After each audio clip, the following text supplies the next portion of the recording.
up, guys? So we are driving Ben's F80.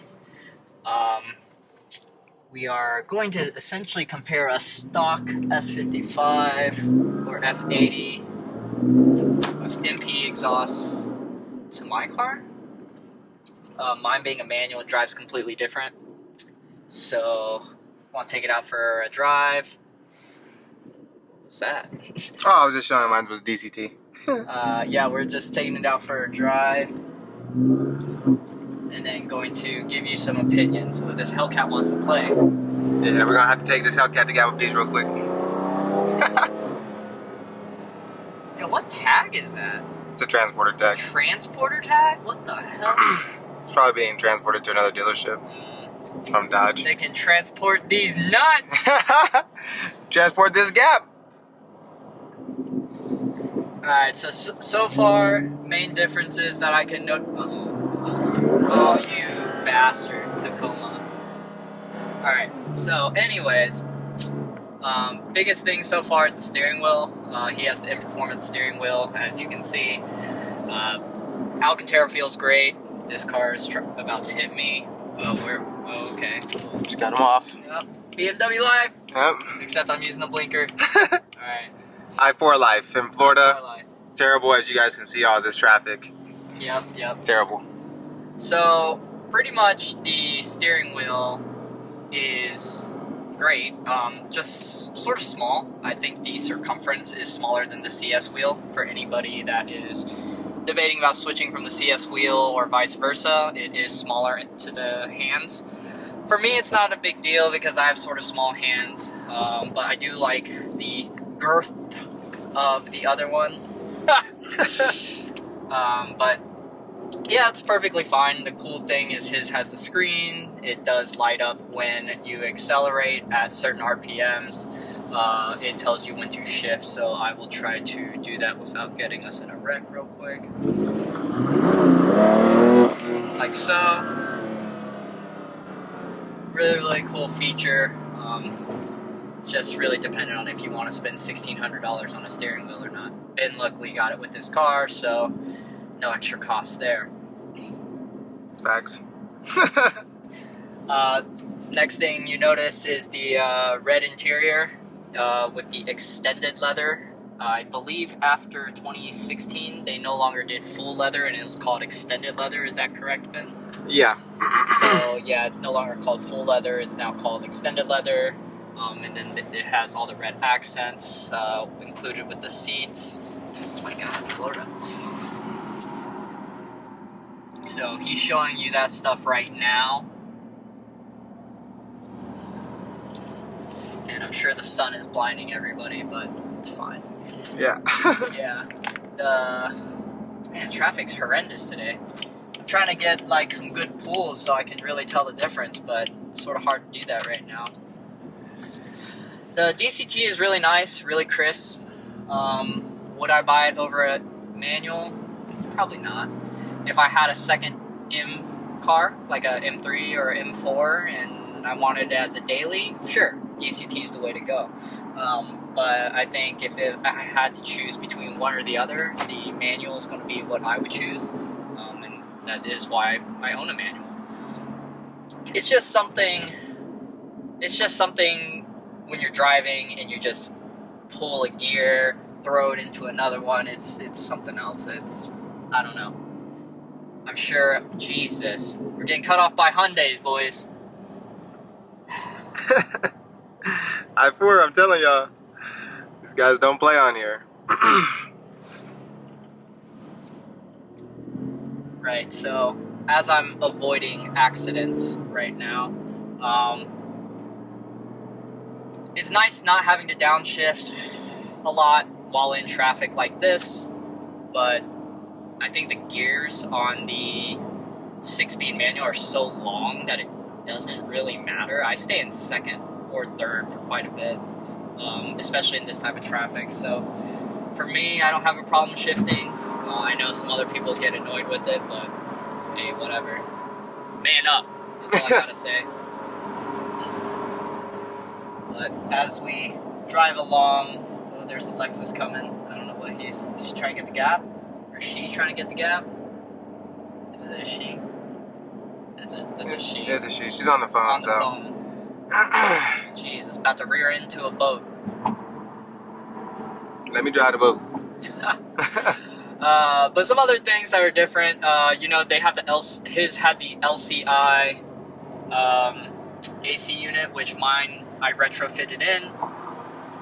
The newer iDrive, I believe iDrive 6, is that correct? iDrive yes, 6. iDrive 6. So iDrive 6, it looks substantially nicer than mine.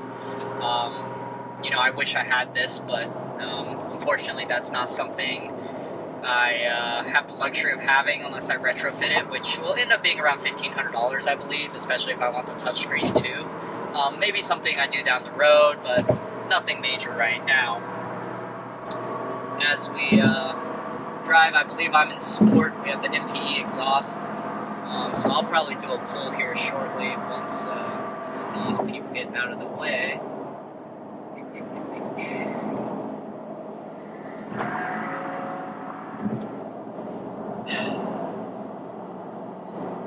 People, man. Yeah, it'll clear up. We got the charger coming. Oh, okay. He's trying to do that. All right, let me get around this Audi. Show these Mopar guys what's up in a stock M3. These things can easily keep up with stock. Oh my gosh, come on, man. Can easily keep up with 392s, SRTs.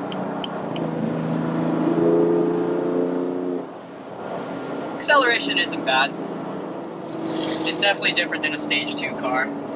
Sorry, Ben. Okay. I guess I'm more than Stage 2 now, aren't I? I'm on E85. I don't even know what stage you'd be in at this point. I mean, Stage 4 plus. Yeah. Well, Porsche. Now there's a Porsche, or not a Porsche, Audi behind me. I wouldn't even entertain this guy. I don't even know if it's an S. Oh, it is. Not bad. That's 5. That's 5. I mean, they're pretty clean. Yeah, they're pretty clean. All-wheel drive, just a ton of weight. Oh, here we come with the SRT Ricer boy. Look at this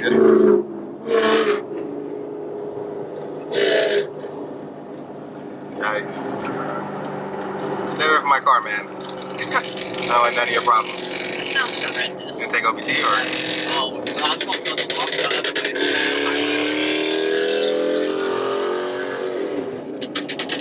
Well then, Mopar boys, get your peoples, because that is god-awful slow. That was the slowest acceleration I've seen in a while. For real. It's a good thing I'm not driving. I would have been dusted him real quick. Listen. I know. This ain't my car. We're doing a review. We're sort of doing a review. So, overall, I like the feel. It feels really smooth. The upgraded sway bars are definitely something that I need to do, since I have base sways. The comp does have bigger sway bars, so it does make a difference. Dude, is there something wrong with this car, or is he just being stupid? Right, he's just being stupid. Oh, man. Dang. Hey, Avalon's gonna show him what's up. I think he's probably waiting on us. That's the funny part. That's the crazy. Oh my gosh, this guy's stupid. It's like, what is this guy doing? It's like,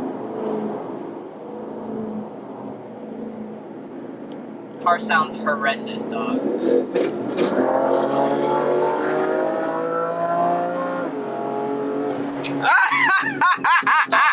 This car is stock.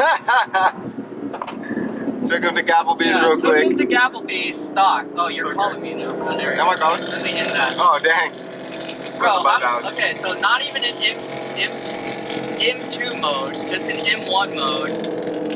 And this thing is like faster than I'm stock. So it's like crazy to me that this is the way it is. And then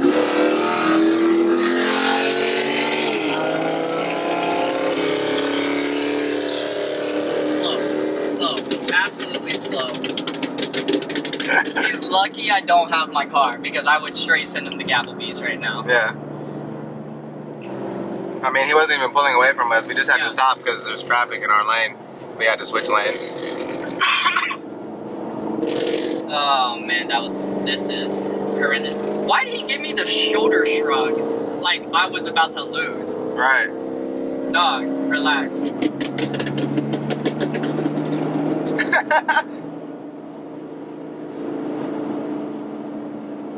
Well, let's not focus on this loser too much. Right. So, he's distracting me. Right.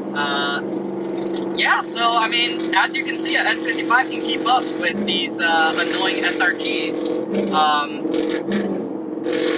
I wish I had a normal mic right now so you didn't have to hear all this nonsense, but... yeah, I mean, this guy's exhaust is horribly loud.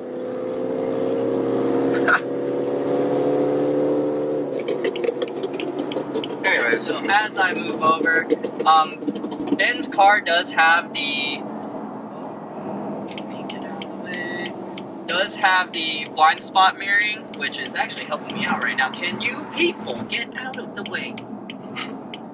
Dear Lord. Alright. Yeah, I know, dog. That truck cut you off, didn't he? So, as I move over, this lane to get out to? Yeah, brother. He has the blind spot mirroring. I believe that became standard after 2017 or so, 2018, due to Florida regulation, or not Florida, but USA regulations, just like the rear backup cam, where it became a regulation in the US to require them on newer cars. So his car does have it. It works really well, to be honest. This hybrid is getting real close to me. Ben, I'm trying to protect your car, man. I know, bro. That's how it is in Florida, though. We drive crazy. The worst. And we're not even, like, in South Florida. Yeah, the worst. So, as I'm driving, you know, his steering does feel pretty good, but it's lighter than mine. I have the GTS coded in, so mine is going to be a little bit more direct and stiffer. And I think Ben's going to end up doing this to all his coding options too.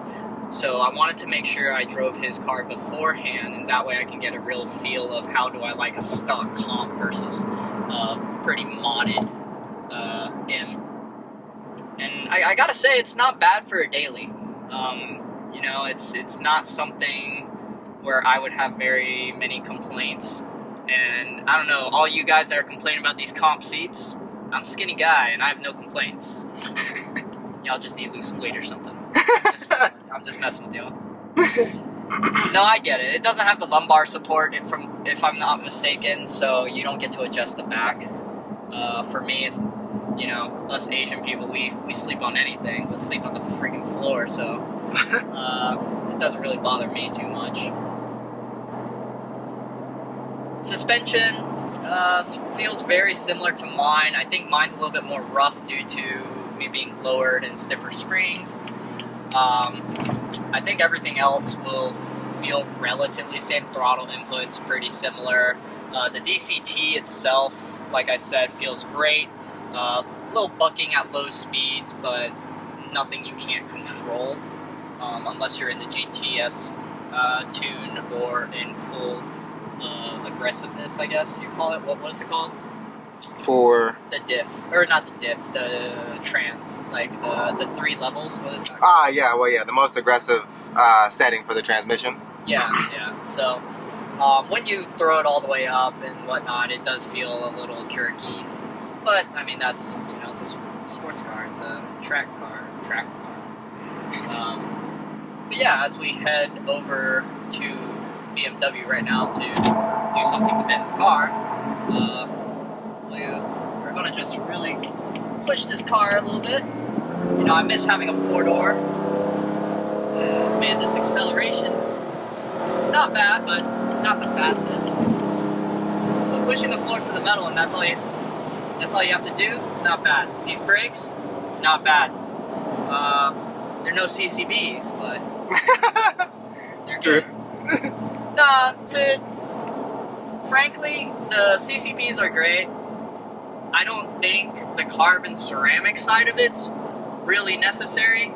If you go with the steel rotors instead of getting the carbon ceramic rotors. I believe everyone says the feel is exactly the same between the two.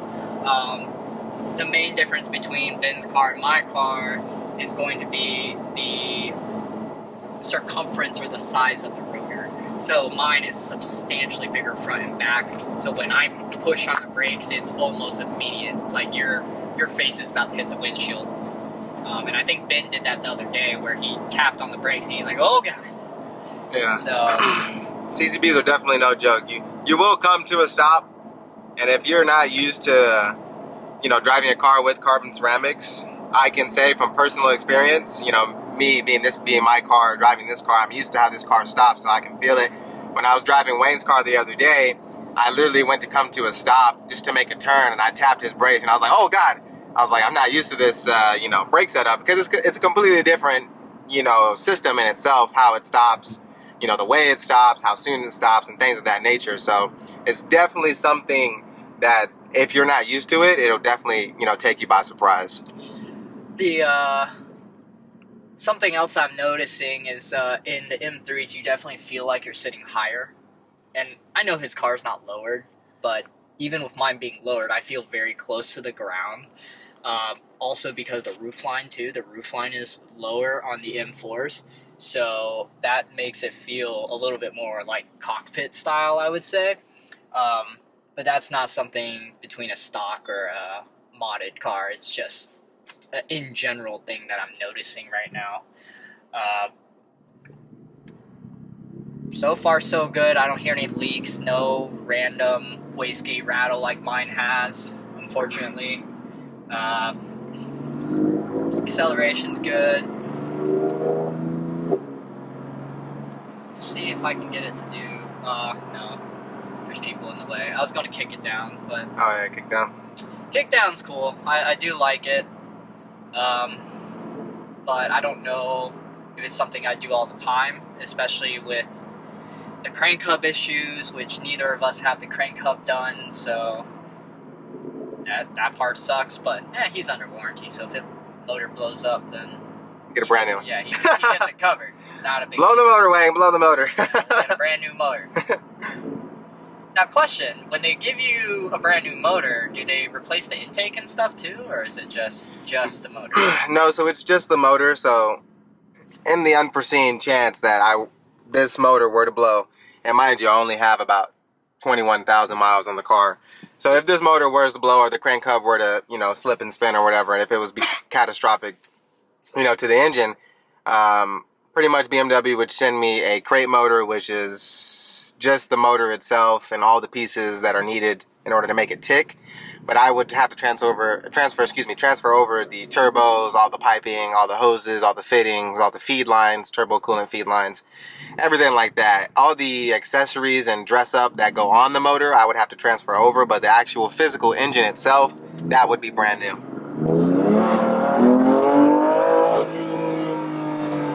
Acceleration from slow speeds, perfect. I mean, I would say DCT can dig way better than a manual. No doubt about it.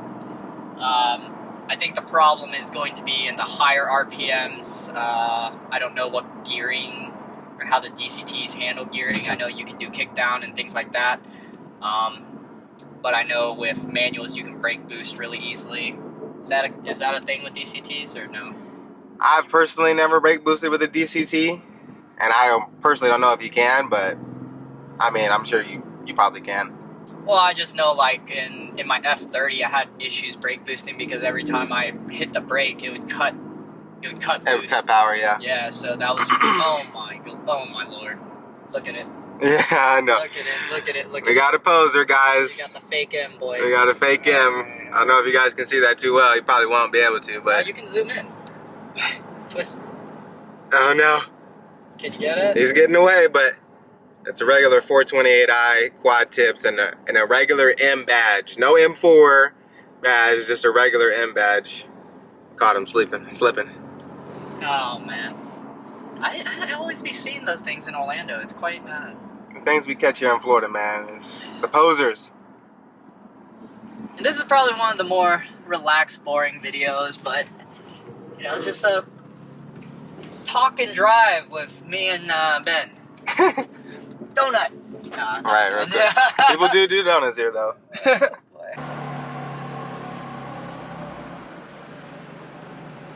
Here we are. So after our drive, we ended up at BMW. Yep. To get his hood put on. That's right. So for those of you guys that don't know, but you guys will know, because obviously I've been making a video on this too. One second. Happy.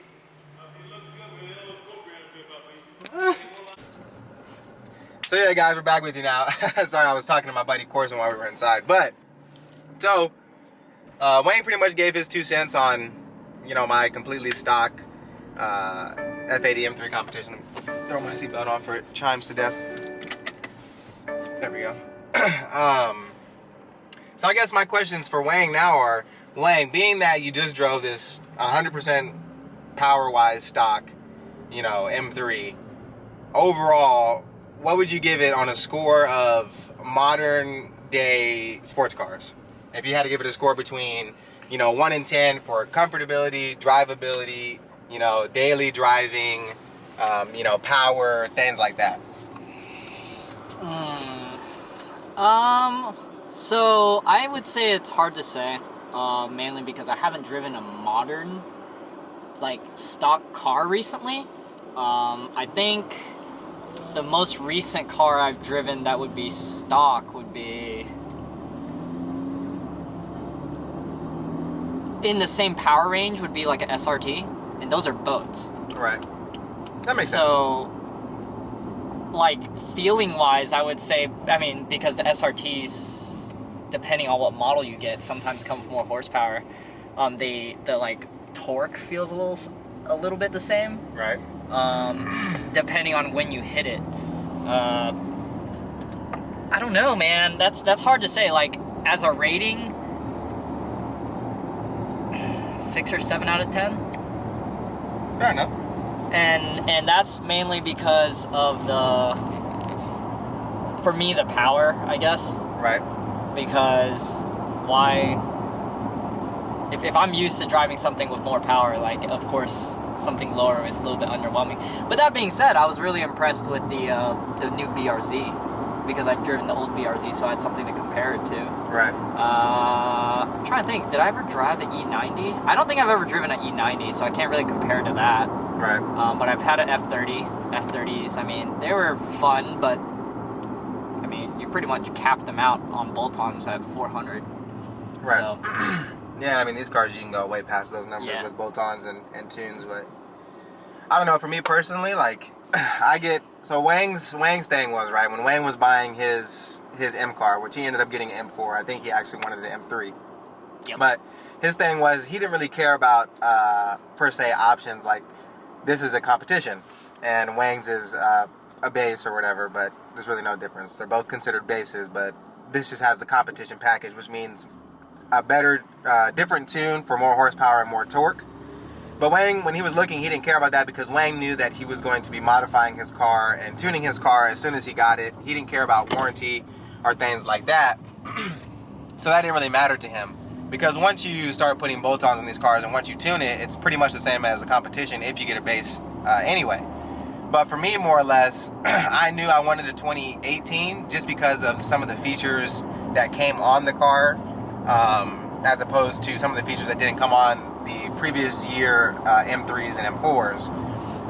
And this car ideally wasn't what I wanted. It was in the aspect of it was the right color combo with the mineral white exterior with the Shakir orange or red interior. It was DCT and things like that. But, you know, I did want, you know, connected drive, which is, you know, your PDC sensors, your 360 camera. You know, I did want icon headlights, and this car does not have icon headlights. It just has the BMW LED halogen headlights. So I didn't get those things when I got this car, but the reason why I purchased it is because this car pretty much came with every in-performance option that you could option the car with, other than minus the armrest and the Ebrake boot, but I have the performance front lip, trunk spoiler, a steering wheel, you know, carbon fiber mirror caps, things like that. So it came with a lot of in-performance options from the factory that the previous owner optioned the car with. So that, and when I got the car, it only had 15,000 miles on it. And for the price that I got it for, being that I work for BMW, I couldn't really say no. So I was just like, you know, give and take. And I gave up a couple of things to get a lot of other things, I guess you could say. So I wasn't too upset about it, but I knew I had to have a competition because being that this car is still in warranty, I don't want to do any tunes or any aftermarket, you know, power mods that would void my warranty, you know, for that time being, just for a peace of mind, because I know I'm going to be doing things with this car while it's still in warranty before I get out of warranty, and just things like that. And I don't have too much longer left in my warranty anyway. I think I have about maybe four or 5 months max left. So once that's done, then I'm going to start getting into the, you know, the power mods, tuning, and things like that. But that's the reason why I got a competition, because it comes from the factory with the tune that's on it, the competition tune, with more power and more torque. So I knew I could enjoy it more while it was completely stock than as opposed to getting, you know, a base or one without the competition package and not having as much power and as much torque. So that's really the only reason why I got a competition, you know, so I could enjoy the more power, the more torque while I was in warranty before I got out of warranty and, you know, started modding the car and things like that. But yeah, I mean, that's pretty much it. Wayne gave his, you know, opinion. That's pretty much, you know, my 2 cents on why I got this M3 and things like that. We did put the hood on, so the car will be going to the body shop Wednesday. And Samuel's Auto Body out in Sanford will be doing all the work on the vehicle. I've heard very good things about them, very good things about their shop. You know, I hear they do very, you know, excellent work. They're very meticulous on everything. And me and Wang were both OCD about that stuff, so, you know, everything has to be perfect. So Wang recommended me to them, and I trust Wang's opinion, so that's what I'm going with. So I don't know what the turnaround time is going to be like for getting the car back. Hopefully it's about a week, because once I do get the car back, as you guys saw in the previous video, we took the PPF off. Everything that gets painted is going to have to sit, you know, and cure and whatnot for about a good 20 to 30 days, and then I'm going to have to get the car re-PPF'd so that it'll be all ready to go for BMW Invasion, which is going to be February 19th. For any of you watching that don't know about BMW Invasion, Make sure you go. make sure you go. It's going to be at Desertland, Florida on iDrive, February 19th. So, now that all of that's said, we can pretty much wrap up this video. We're just heading home now. Wang, you know, he just tagged along today to pretty much give his 2 cents on the M3 and, you know, comparing his heavily modded M4 to my completely stock M3. So, that's about that. We'll do some exhaust clips between the two so you could hear the differences. Or we'll just make it a separate video. We'll make it a separate video. Yeah, we'll make it a separate video. video. A separate video. So. Yeah. All right, y'all. Till next time.